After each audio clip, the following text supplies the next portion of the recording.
Hello, welcome back to the studio. Well, today we're painting something without any detail in it.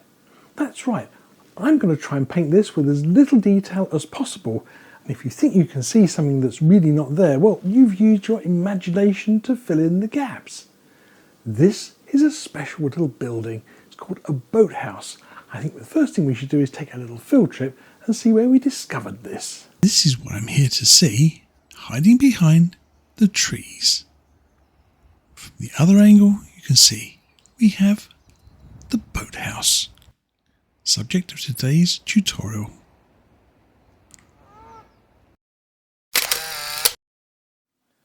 So here's my canvas, 16 by 12, landscape, that's long ways, and I've put a couple of little markers on here, and these are roughly 1/3. So I'm going to divide this painting up into sections and we'll see how the painting works out. Here's the reference photograph I'm working from of the little boathouse. Now, I could just draw this onto their freehand and hope I get it right, but I know that not everybody draws very well, and I include myself in that. I'm okay, but not brilliant. So let's take the pressure off of us by using a tracing. And I know before I get all the comments about tracing is cheating, I don't care. As long as I get a lovely painting and I'm pleased with it, that's all I worry about. Now, to make things easy, what I did is I blew the picture up on my printer, and these are just A4 sheets of paper all taped together, and I'll leave a link to the little program that I used to do. It's a free program on your computer, and you should be able to enlarge almost anything to almost any scale. Now, the challenge is, where do we put it? Do we have it lower down over here on the right hand side? A bit close to that horizon line, isn't it? About halfway. So do we move it absolute dead centre? And that would be somewhere where I think most people would probably want to put this, right bang in the middle. But I have a challenge when I do things like that, is that, well, it becomes like a roundabout. You never stop looking, you don't look at any of the other contacts, you don't look at the reflections, and you don't look at the background. It's just too central, just slap bang in the middle. And what I like to do is to try and position my paintings on thirds, the rule of thirds. Now, if I position this in the middle of the thirds, that's 1/3 here, 1/3 here, you see I've got another sort of problem here really, is that I don't know which third is the dominant third. Do I look at this third or that third? Especially with these points on top. They always point to these pointers at the top here, don't they? So my advice is to try and put the dominant. In other words, you look more at this section because this has got the obvious highlights on it. So this is the dominant third. This is what you really look at first, and then you look away from that point. And I'm going to position that right over this third line. When I do that, I'm going to slide it up so that this is sitting above the horizon line, which is here. And that way I've got a lovely sense of balance between the top and the bottom of my painting, and something very interesting happening on that 1/3 line. Now, this is all very difficult to do, flapping around up here on the canvas. So I'm going to attach this to my painting temporarily, and I'm going to use some graphite paper and a biro to transfer the outline onto my canvas. Oh, by the way, a biro is a ballpoint pen. Let's get started.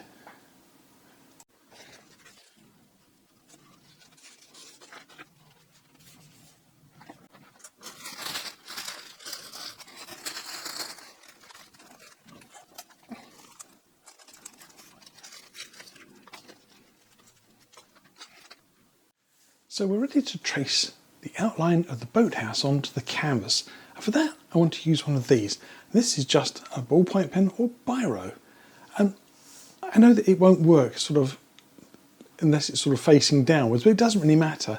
I just need something that's actually going to just sort of make a nice sort of impression upon the paper or the canvas behind. So I just want to start here at the top and just start working around this.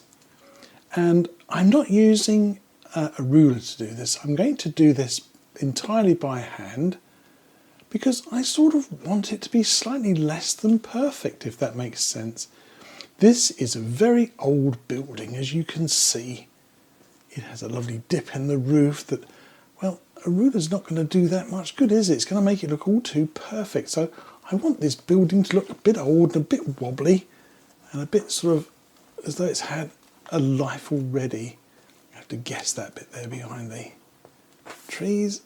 And as you can see, I just want to get that outline on there.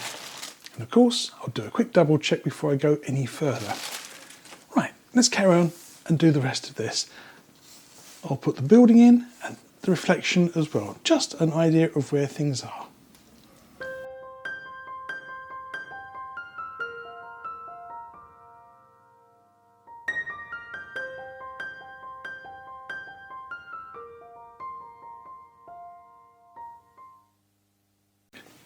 So here we have our basic line drawing. I kept it to the absolute minimum.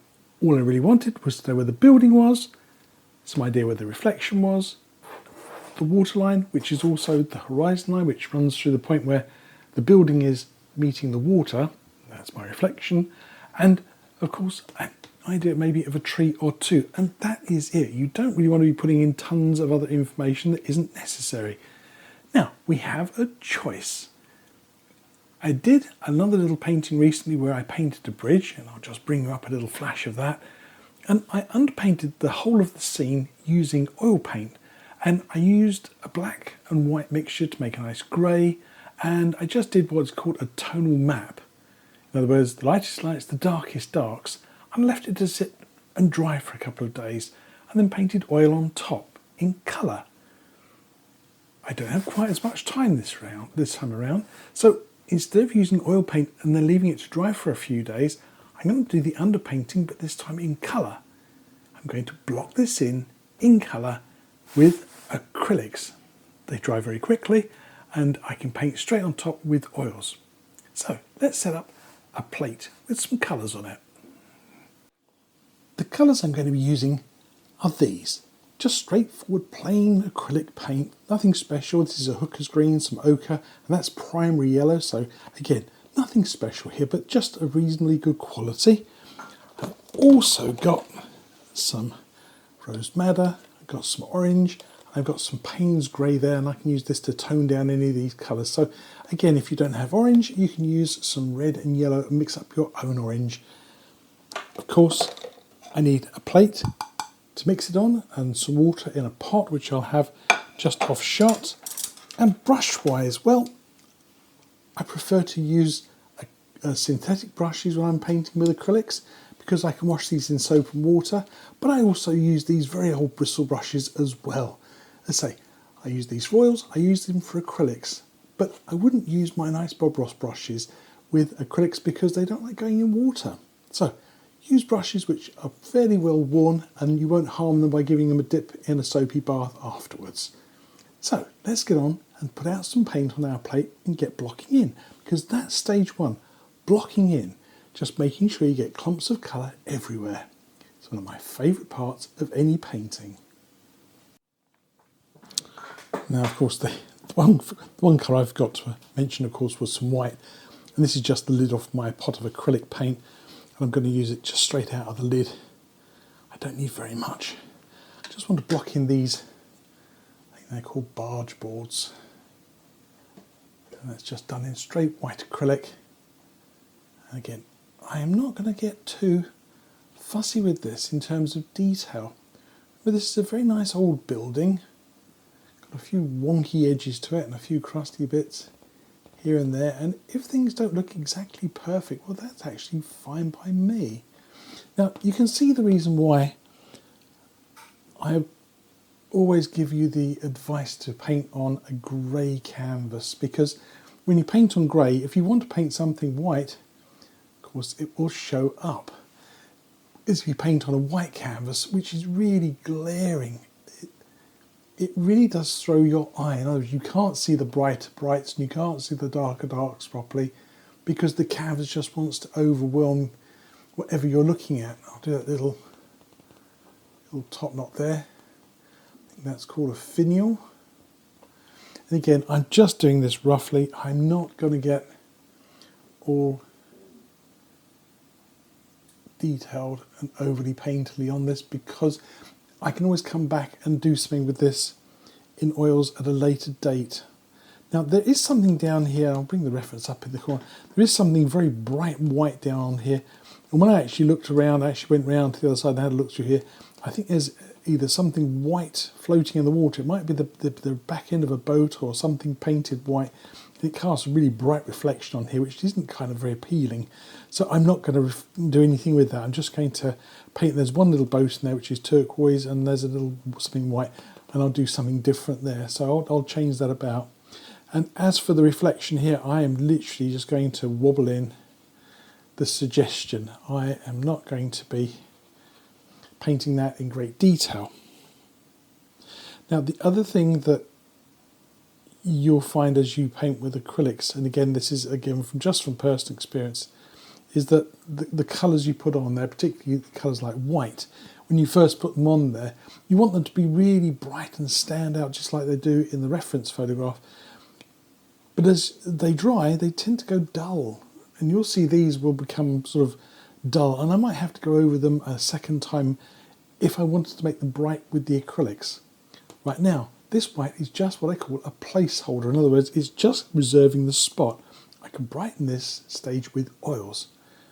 If I hold up the reference photograph, I want to start working on painting some of this background. Now, the colours I'm going to be blocking in here don't necessarily have to be exactly matching what is in the reference photograph. Remember, the reference photograph is for inspiration. You don't have to get married to it. I like this nice big bush in the background here, but I don't want to paint it in the full bright colours. I'll be doing the highlighting in oils. I just want a nice dark shape. There's some other shapes back here which I think maybe just complicate things too much. It looks like there's a grassy bank back there. I know there was a big hill behind here and lots of trees. So I'm going to try and simplify all this, and I might just fill this up with lots of bushes, even coming round to in here, and then put maybe a tree trunk or two on top. So I'm going to simplify this completely. Same with this bank here. I'm just going to be using some green, maybe some Payne's grey, maybe some orangey brown colours in here. So I'm going to simplify the whole process of blocking in and painting this in far more simply than you see it in the reference picture. I mentioned the colours I'm going to be using. I've got some Hooker's green, I've got some Payne's grey, yellow ochre, and a little touch of that primary yellow colour there. I'm going to be painting this in quite muted colours, so nothing bright and extravagant at this stage.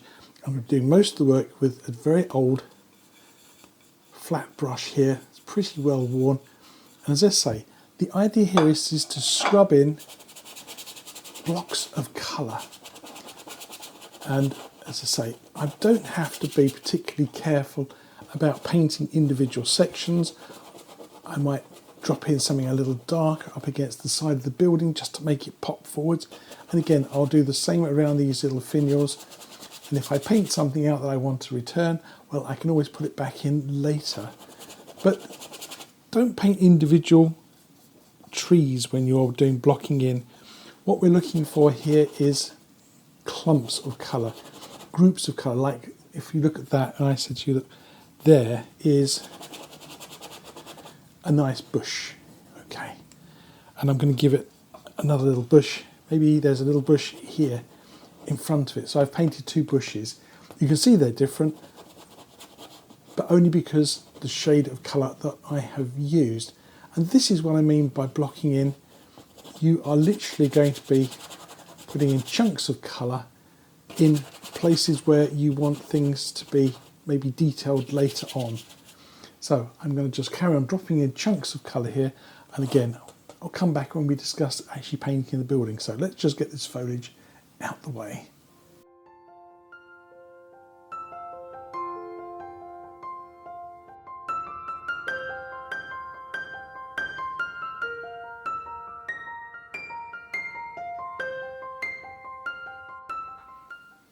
Well, as you can see, I've gone well off the beaten track with this.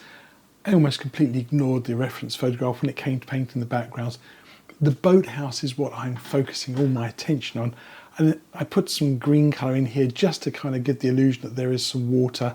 And again, I can overpaint this with oils or other acrylics when I need to. So at this stage, again, I just want to kill off all of that grey canvas that I have to. I left a suggestion of where the waterline and reflection and the background meet, so I've left a little hint there, a little clue. But I really want to just block in the roof of the little boathouse now. And again, I'll bring up a little reference photograph here in the corner. And as you can see, it is a really lovely sort of bricky orange colour. But really look closely at those colours. I'm not going to be painting individual tiles on here. I'm going to be painting blocks of colour. And when you look more carefully, you realise that it's not just an orange roof. There are touches of grey, touches of lavender, little touches of all sorts of colours in here. There's a whole range of things, of colours that are actually in this roof. So we don't just want to paint in one colour, we want to put in lots of ideas for other roof colours. And I'm going to be using a little flat brush to do this. I added something to my little paper plate. Whoops, I've got some water into it now. I've got some orange, which I said I'm going to use. I've got some Payne's grey, so I could dull that down. But I've also put out a little touch of blue.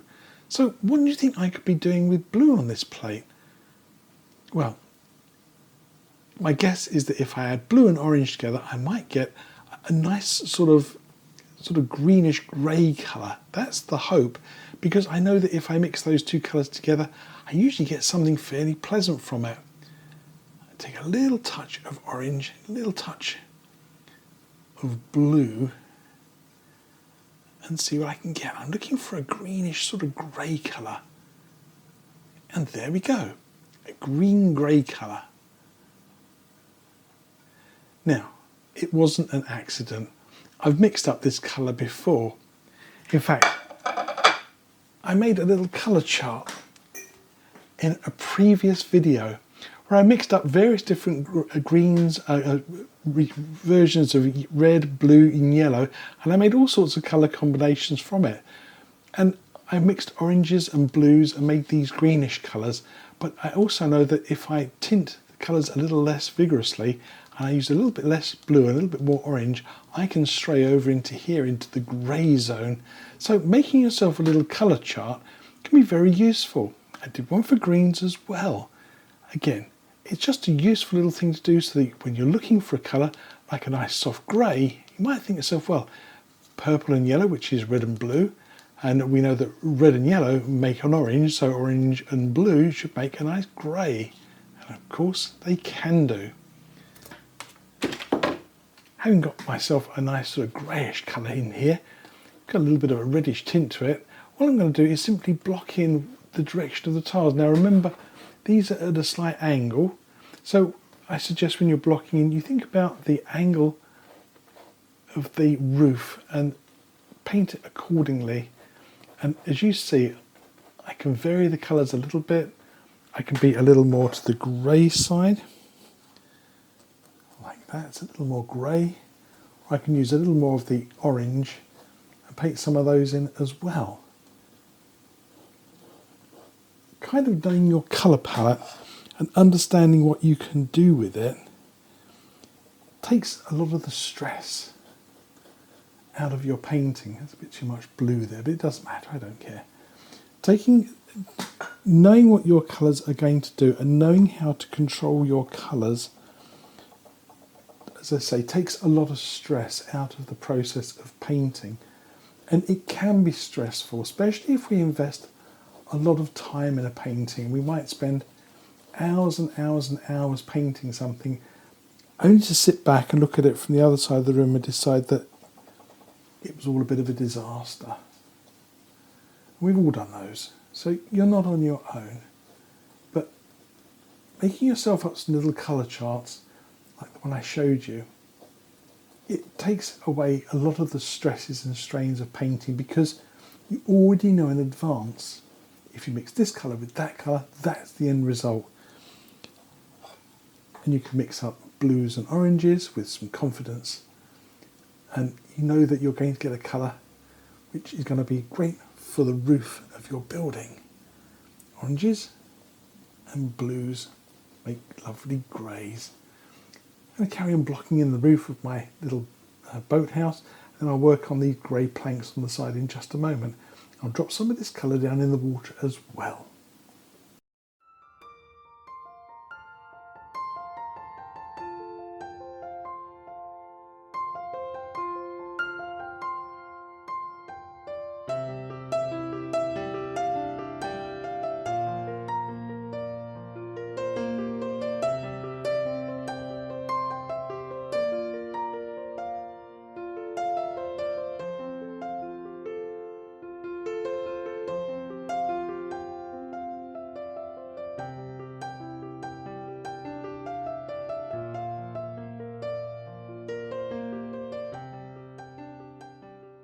So as you saw in that last little sequence there, I finished blocking in the roof line, put in the ridge.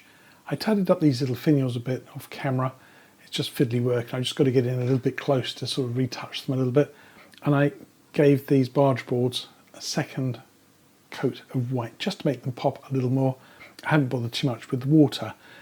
I need to think about putting on the side of this little boathouse, and here it's easy to run out of position, isn't it? Because there are lots of layers. It's a bit like a layer cake. There's the shadow line under the edge of the roof. There's some planking. There's a dark shadow line. There's more planking, and there's another shadow line. So it's easy to forget where you are when you're doing this sort of thing. Try and be sort of working systematically through your painting, and every once in a while do take a stand back from your work. As you can see, this doesn't really bear much resemblance to the reference photograph. And as I said, I'm not too worried about that. I'm looking for this building sitting nicely in the edge of a lake, and I can add all of this detail back in over the top. And because I've gone for a shade which is darker, it means I can add highlights on top. I can add anything bright. The worst thing is to have a plain grey canvas looking at you and you try to put some detail into it. You need some dark shadows in here. And it's the reason why I've also darkened up this water a fair bit.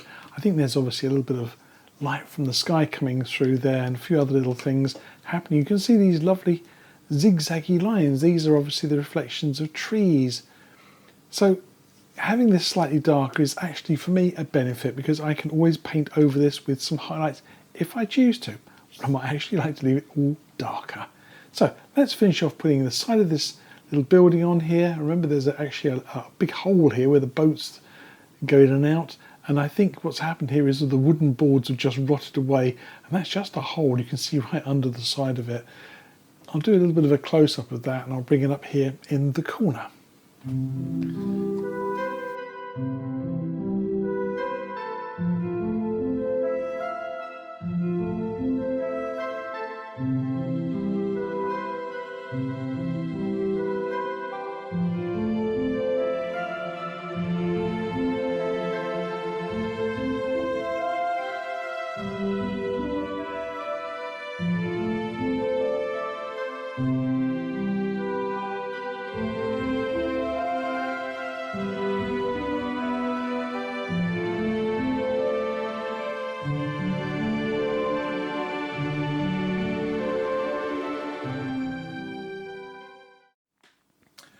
And the last little bit to block in here is this lovely dark riverbank here. So there's grass growing over the top. And again, I just want to block this in. I've got some of my orange, touch of blue, probably even just mix in some yellow with this as well. And that will give me a nice dark chocolatey brown colour. There we go. I can even tint it with a little bit of Payne's grey. There we go. It's a really nice dark colour there. There's all sorts of stuff hanging over the edge of this bank. So I'm not going to worry too much about this being totally accurate again. I'm just looking for something, again, just as a marker, just to sort of indicate where I think the bank is. And a little bit of depth going down to the water's edge. Might darken that just a little bit more. There we go. And very quickly we have ourselves, I think, a nicely blocked in painting. Say all the details can all be then over painted in oils. Let's add a little bit more shadow into there, I think. I'm just doing this more by sort of eye at this moment. I'm not being overly fussy about trying to follow the reference photograph at this stage. I can get more detail into my painting as I start working in the oils. Drag that down, just brush that across a little bit. So it's been a fun exercise, seeing if I can make some ripply effects with acrylics very quickly. You have to obviously paint that with some speed because it dries within a few moments.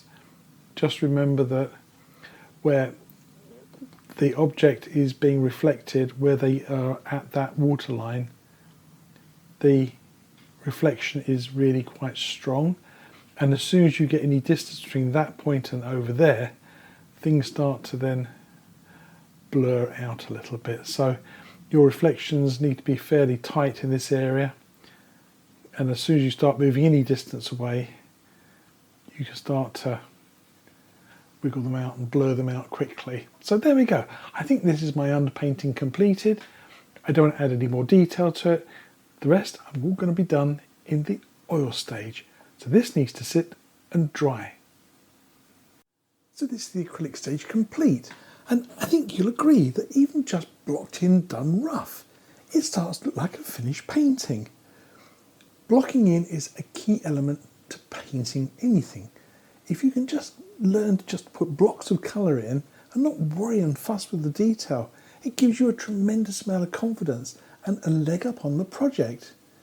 You see, now I can look at my painting and think I know exactly where I'm going to go with adding a few little details, but not too many. I don't want to overcrowd things, and that's really the key to a painting. You don't need a ton of details. You see, we've got an imagination, and it fills in the bits that we don't. So let's put on a little bit of clear gel with some of that little gritty texture to it, which was quite fun last week, and then add some detail. But again, not too many. So here's the product I'm going to use, and it's Liquid Text Professional Acrylic Medium, and this one has got extra tooth. So it creates a nice sort of grippy surface. When I put oil paint on top, I can use that grippiness to create some nice effects. Hopefully I can get some really good foliage effects here without having to work too hard at it. So let's put a small amount of that on my painting, and I put some in a little dish. As you can see, it just looks like a white liquid, a little bit like something called PVA glue. And I'm going to use just a small foam brush here. Just take a small amount, and I'm going to just apply this. I know that there's some bushes around here and some nice bushes in the background. Actually, you can put it all over the whole painting if you want, because it dries completely clear. Now, I would suggest you apply a reasonable amount of this. Don't be too mean with it. Put plenty on, and when it's finished, I'll run my hands across it and you can hear how gritty it really is. But if you put some on it and you don't paint over it with the oils, that's absolutely fine. It just dries completely clear. So here's my painting. 15-20 minutes later, just run my hand over it, and that clear gel really does give a lovely grippy surface, like sort of fine sandpaper. Areas where I didn't use it, it's kind of smooth, but over here, really rough and lovely. Okay, before I apply any oil paint to my painting, I need to give this a coat of something called Bob Ross Liquid Clear Oil Paint. This creates a lovely barrier between the acrylics and my paints, and it means if I have a happy accident and I want to rub something out, I'll be able to just wipe it straight off. Oil paint loves to stick to surfaces like acrylic, especially with this extra grip. If you make a mistake, you won't get it off so easily, so this is really my easy fix. If you don't have any of that, you can also use something like refined linseed oil. Just remember, this is a little bit runnier and thinner, so you need to apply this really, really sparingly, and then maybe just touch off the excess with a paper towel. Just pat it off gently, and then you'll find you've got just about the right amount on there, but go easy with this stuff. For ease of application, I keep my liquid clear in a small airtight container. I'll use a very, very old Bob Ross landscape brush to apply it because I want to scrub this on very thinly. So I'll get a good grip of my canvas and really scrub it in. Now, it's always good to have a couple of really old brushes to do this with because, as you see, it's quite brutal, and especially with this extra grippy canvas now, well, you'll soon ruin a nice new brush. But these old brushes, they're nice and tough. And as I say, I would want just a very thin coat of this, just slightly oily. And then I can start adding colour on top. And I'm going to apply this everywhere. And I finish my paint off with some long flat strokes. So up and down, and that evens out the surface. When you run your finger across this, it should feel just oily, not too wet. Now, let's put out some colours on my palette. So here's my palette. As you can see, a pretty much basic range of colours that, well, match almost what I've got already going on my canvas. And this is quite important, that you don't suddenly introduce a colour which is totally nothing to do with anything you've already painted.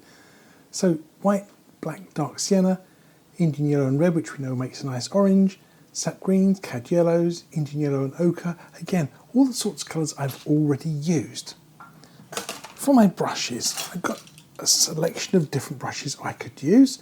I have everything from a small, the old round brush there, a couple of nice flat brushes. I think they might do me some nice roof tiles. And of course, again, my old filbert brushes and an old flat 1/2" brush. Again, nothing special, especially that one there. It's one of my old fan brushes I cut down to make into, well, I like to use it for using seascapes to make lovely foam patterns, but I think that could actually make me some quite good textured foliage for the background. And that's where I'm going to start, adding some background behind the old boathouse. If we have a look at our reference photograph, you can see that directly behind the boathouse there's a lovely big clump of foliage there, a nice big rhododendron bush. Off in the background there's a bank which actually slopes this way, and that sort of goes round a pathway, and that's where I took the photograph from, just over there. There's a flat sort of bank here and lots of trees, but this is lots of extra detail, and this painting is all about little or no detail. This is the feature. This is all just background information. So how much do we really want of all of this? Well, I think this would be quite a nice feature, and maybe something of a background here, maybe a hillside, but not all these trees and maybe not all these bushes. We just want the bare minimum. Remember, boathouse reflections, these are what we're looking at on our painting. Let's put in a few ideas for the background, but I may not stick to this reference photograph so completely. I got my old filbert brush back. I'm going to take a little bit of sap green, cadmium yellow, and I think I want to add a little touch of white to this. I want to make this background a little pale on this right hand side, and I'm just going to brush mix these together kind of on the spot here. I'm just going to brush mix all my colours in one place. Normally I'd pick them up and move them around, but today I think I'm just going to do it all in one spot, even just add a touch of ochre off to the side here. Just want some sort of cool colour. This was all photographed at sort of early springtime, so nothing was really brightly coloured. So let's just add in a suggestion of that bank over here on the right hand side. Remember, that's the mud under the bank and that's its reflection. So I'm just going to drop in what looks to be some nice grasses growing over the edge. Just drop those in, nice and simple. And gosh, you can really feel the grippiness of this canvas now. It really kind of has a lovely sort of grip to it. You see, and already you're seeing some nice little details included there. Let's darken that slightly as we go further back. Maybe just a little bit more of the sap green colour.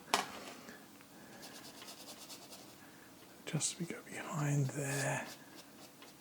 So light colours receding to some darker tones. If that's too bright, we can always add a hint of black. As I said, I'm keeping my mixes really quite nice and simple today. I don't really want to go into too many complicated versions of things I'm doing. And of course I'm using the acrylics as well. That was the basis of this painting, so it means we can actually mix colours up quite nice and easily here and just use them almost like highlights. That looks a little bit awkward, doesn't it? It looks like I'm climbing above the roof line here. I think I need to drop in something at that background. Again, didn't bother cleaning or wiping my brush off. Let's drop in maybe a nice hillside from the back. Bring that through. Again, there we go. If I get anything on the boathouse roof, it's fine. I think I'll soften the edge up a little bit there. Maybe I'll just drop in a couple of little bushes or trees. Again, I'm not too worried about losing things.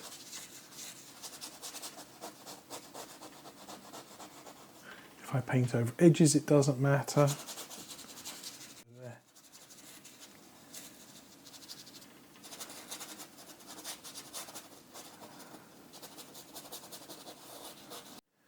I think what I'll do is I'll plant some nice trees on here, and again, that'll add to the pushing back effect.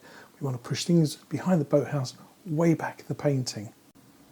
For my background trees, I'm going to use a small round brush here, and these are quite grey in tone, a little touch of sienna on the side there. So black and white, little touch sienna. I want these to look sort of fairly insignificant. I don't really want them to really jump off the canvas too much. And if you look at the reference picture, you can see that these trees in the background, they're sort of a grey in tone. So just got, again, using my brush like a stick, just drop these in onto that bank in the background there. Trying to get them all leaning too many one directions, and say drop in something here as well. Maybe that's going to be to about there. And as I come forwards, I'm going to add a little more sienna to my brush. And it's at this point, all I'm really doing is I'm just sort of marking the rough positions. I've got sort of 4 trees there, maybe something there at the side. And these are the trees that are just beside the boathouse. There's a little bank there. So I'm literally just marking out where I want these trees to be. And I think there's always that chance that we will run into the temptation to put in far, far too much detail. And a painting can lose its freshness. It becomes just overworked and muddy. And I have to be careful, because it'll be very tempting to do tons of work on this little painting and then overwork the little boathouse too. So I'm just going to block this in at this stage. I'm not going to do any more with these trees. I'm going to just let them sit there. I'm going to start working on something else. Don't labour too much in one area. Do a little bit, leave it alone, work somewhere else. Leave that alone, work somewhere else. So that way you're building your painting up in stages. Then when you've done a little bit, you can stand back, and then you can come back and go back and refine if you need to. Now, before I forget, just drop in a reflection of the tree trunks in the water here again.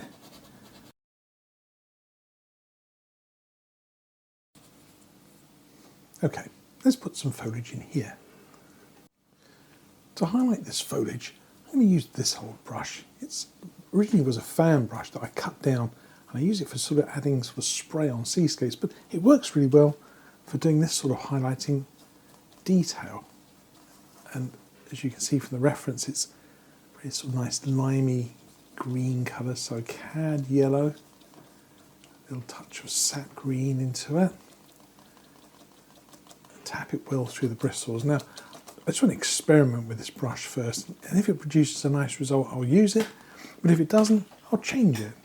Now, the light's coming quite strongly from this left-hand side, so maybe I'll start out there, just tapping in and adding a little touch of foliage. And notice that I very often use my brushes sort of laying on their side. It's called a stick grip, incidentally, and it's strange because it feels like less control.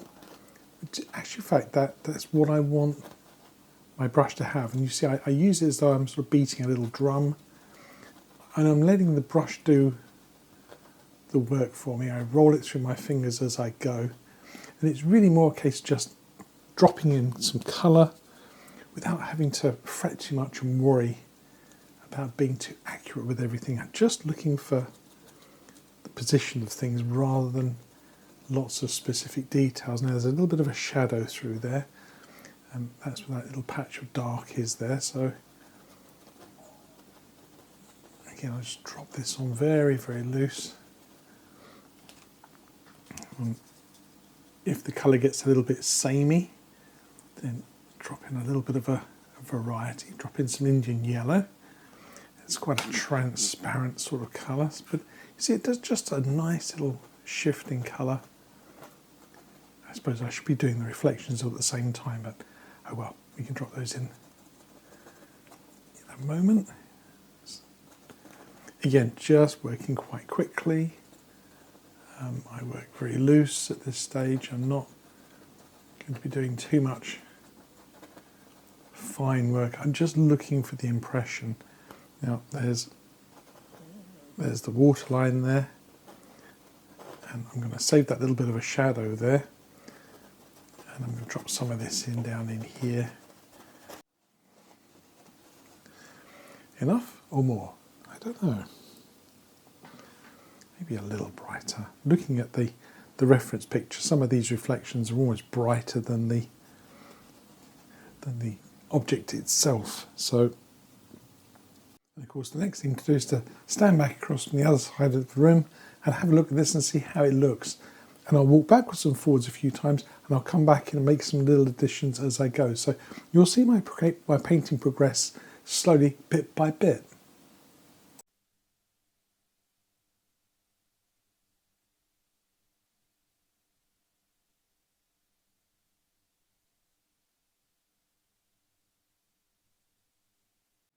Now you saw me come back in there and just drop in a few brighter highlights.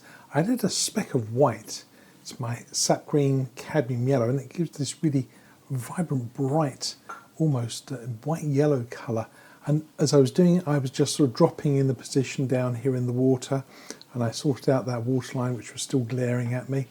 And again, I'm trying to sort of give this a nice sort of watery movement, and it's not always easy until you use something maybe like a little fan brush. Now this is a synthetic fan brush, very, very soft.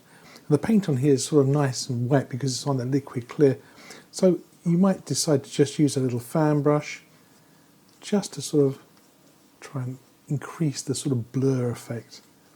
And again, a little of this goes a long way, folks. So again, don't overdo. There we are. Something a little bit tighter, just turn the brush on edge. Something a little softer, just turn it flat. And that's what I keep this little fan brush for. It's a bit too weedy for doing anything like a pine tree or a fir tree, but for doing something like this where you just want a little sort of soft watery effect, it's absolutely smashing. So I can't tell you how often that little brush comes to my aid, and that gives me a really super lovely watery look to my painting. I think I want to do a little bit of work on the boathouse next. I'll bring the reference photograph up in the corner, then I'll crop it in to the roof section here. As you notice, it's sort of quite a pinkish colour, like quite rusty orange, this almost like more like rust. But I'm going to be using a little touch of bright red, a little touch of Indian yellow. My bright red's starting to dry out. Get a nice orangey kind of colour going. You know, a touch of white to it. It's a little bit more sort of pinky, I think, in the reference photograph. Slightly more to the pink side. So adding a touch of white to it here. And I'm going to mix up a slightly lavendery colour in a minute as well. Now, again, looking at an area like this, a lot of roof tiles, there's loads of detail there. And it'd be so tempting just to go piling in, putting in lots of detail. So I'm going to try and do the bare minimum and see what it looks like. Now I'll use my little finger as a prop, and remembering all the tiles are sort of going downhill, I might just put in just a few tiles, overlap just a few of them there and see what it looks like. They look a bit on the big side, don't they?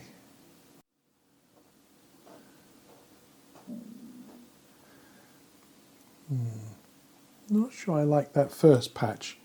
It didn't really work out well. I think I'll just wipe those off let me get a cotton bud. So here we are, little cotton bud and a baby wipe. Now don't put the baby wipe on there, but just pinch it onto the cotton bud to make that slightly damp. So this has just got a bit of a dampness to it. And then you can just work off the bits that you don't want. I did a few more that looked a bit better, so I'll hang on to those. The really big ones though at the top there I'll get rid of. I can bring my finial back from the dead as well. So there you go. I don't mind if it gets a little bit yellow-green on there. I don't think it's actually particularly pristine white anyway, because I think it's fairly, out in the woods it gets a lot of weathering. Now let's have another go. By the way, give this just a moment to sit and dry. Let's have another go and paint a few more of these little tiles. And obviously these tiles work best where you're painting over something which is a little bit dark. And over some of the lighter areas, I'll paint something a little bit darker. So there we go, put a couple of little tiles in there. So the trick is how many of these tiles do you have to add to a roof to make it look like a tiled roof?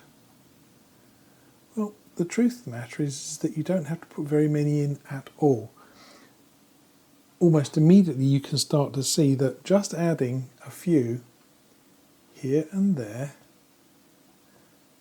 see, just a little group of 4 there, and again the impression, it's just a tiled roof, just a few little touches of colour. And the classic sort of is a pattern, 1, 2, 1 below and 1 to the left here. So with just 4 little tiles, 1 there, 1 there, 1 there, 1 there. And again, you see I'm starting to make my painting look more and more realistic with less and less detail. I think that there's these lovely caps on the ridge here. And again, I'm not going to paint them all. I think 1 or 2 are going to be in shadow. 1 or 2 are going to be catching a little bit of light, and these are kind of curved.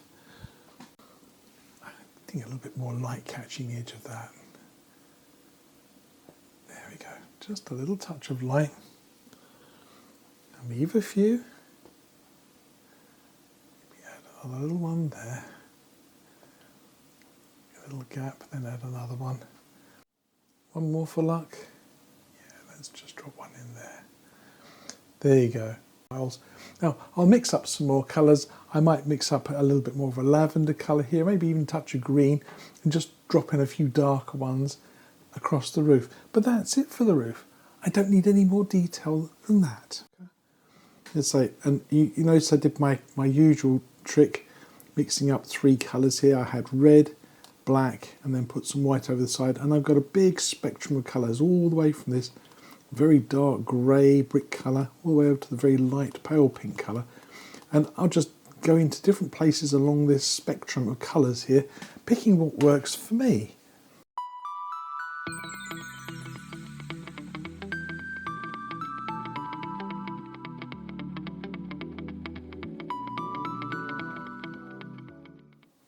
That's it.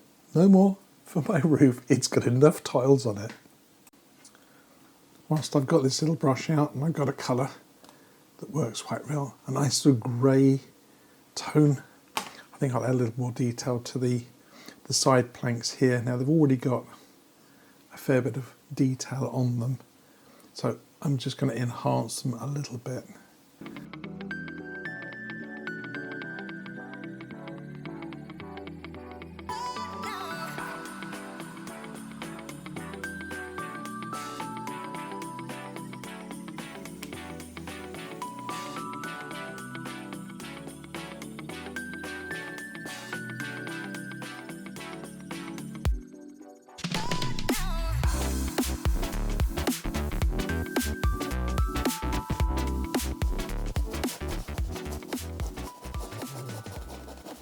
And you can hear that really lovely textured canvas.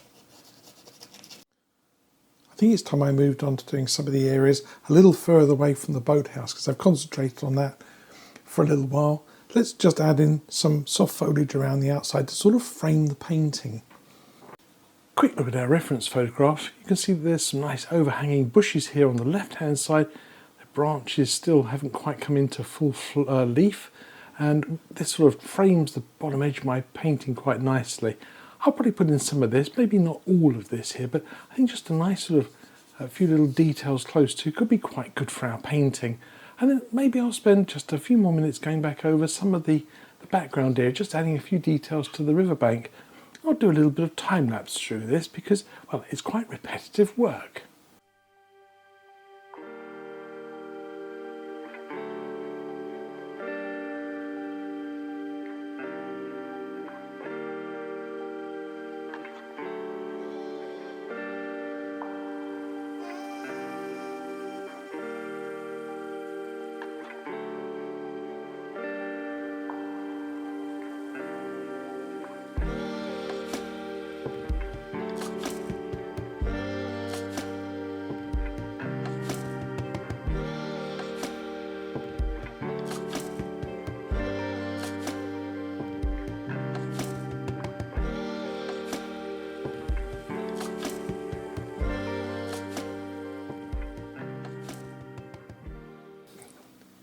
Just as I'm literally roughing in the shape of these bushes here, I'm using that very old cut down fan brush into some black, touch of sap green, and just stabbing my brush into the paint.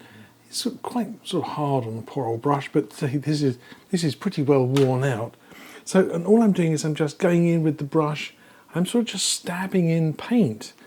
So just pressing into the paint, but then the brush just pop apart and sort of literally just spray the paint onto my canvas. And you see, by just doing that, you create thousands of little tiny dots of colour. And this is a very effective way of just sort of adding almost no detail very effectively, whilst adding lots of detail. Over the top.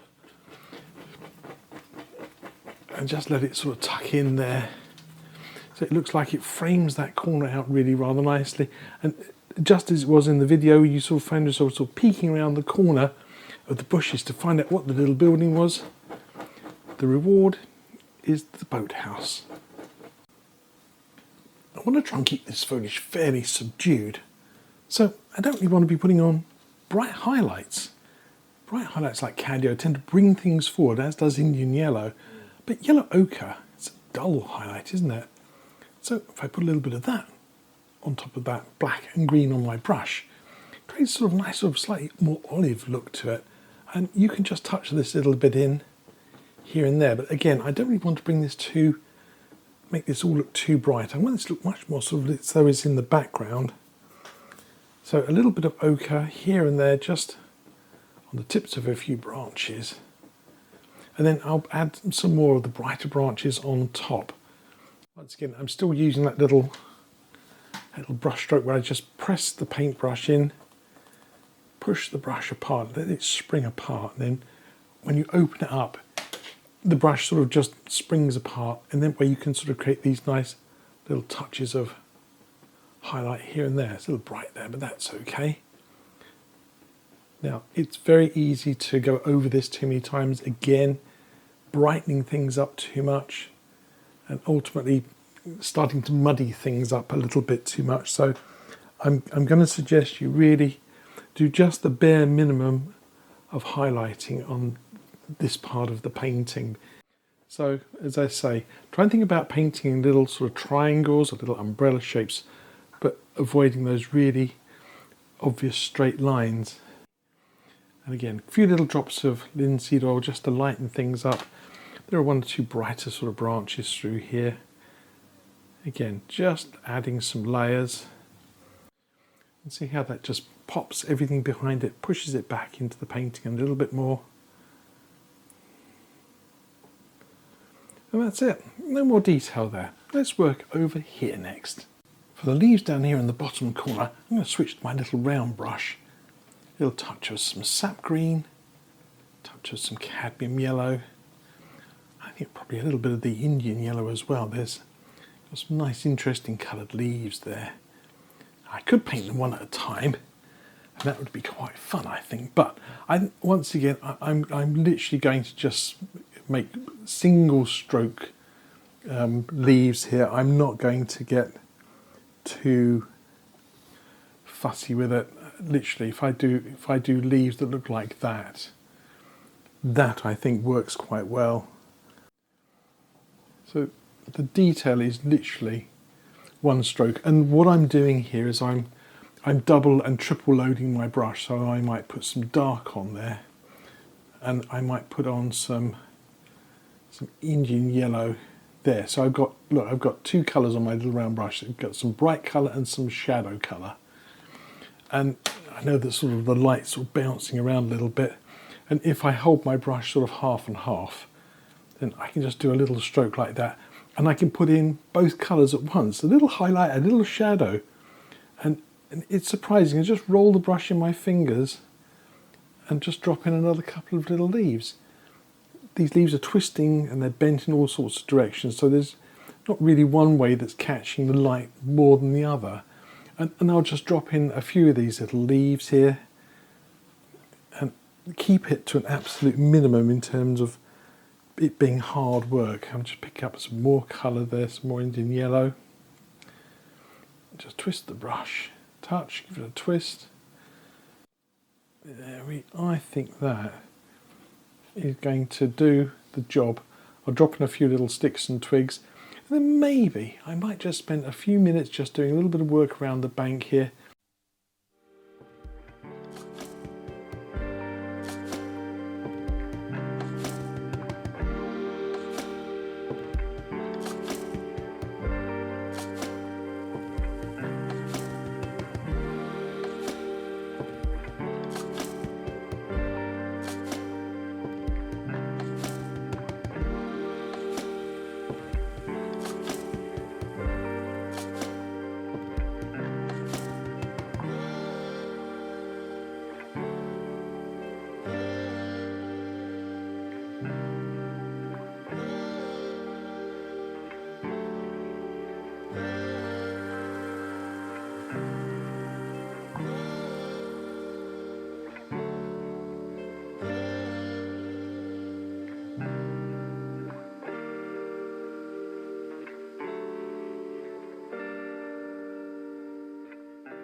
As you saw in that last little sequence, I added just a few little touches here and there, and I started adding details to the riverbank, and then just it all looked pretty sort of over detailed. And you saw me go back in there with my dark brown, the dark sienna and black mixture, and just literally stab back in the dark. And I think that looks much better. Personally, I think that I didn't need all that little extra bits of detail that I was trying to squeeze in. It started to make the whole painting look a little bit sort of messy. The only thing I do want to do though is to add a little bit more light onto the water. And I've got my little flat brush back for this. And I've got some titanium white. It's got all sorts of things mixed in with it. It's got a bit of, well, you name it, it's got it. Brown, it's got a little bit of orange mixed in with it. I don't really mind actually. It's got a few little colours mixed in with it. And say just on my little flat brush here, it might need a little touch of linseed oil just to kind of loosen up. But I just want to put in just a few little extra touches of a ripple across the water here, just to kind of add a little bit more kind of interest to the surface of the water. But once again, this is really just a here and there thing now. This water looks nice and flat, so you've got to be careful not to start making this go at funny angles. Yellow green, so I might just add a touch of this here and there, maybe a touch there for the water line. But again, we're just talking small stages. There's nothing, we're not doing anything big to our painting now you want to do. Now, the other thing that comes up, and I often read it in my comments whilst I'm just doing these little touches here, I often read people saying, could I do this in acrylics? Do I have to use oils? And the answer is, paint it in whatever medium you have to hand. I don't care. You can have a go at doing this in watercolour. You can have a go at doing this all in acrylics. I think it would work lovely.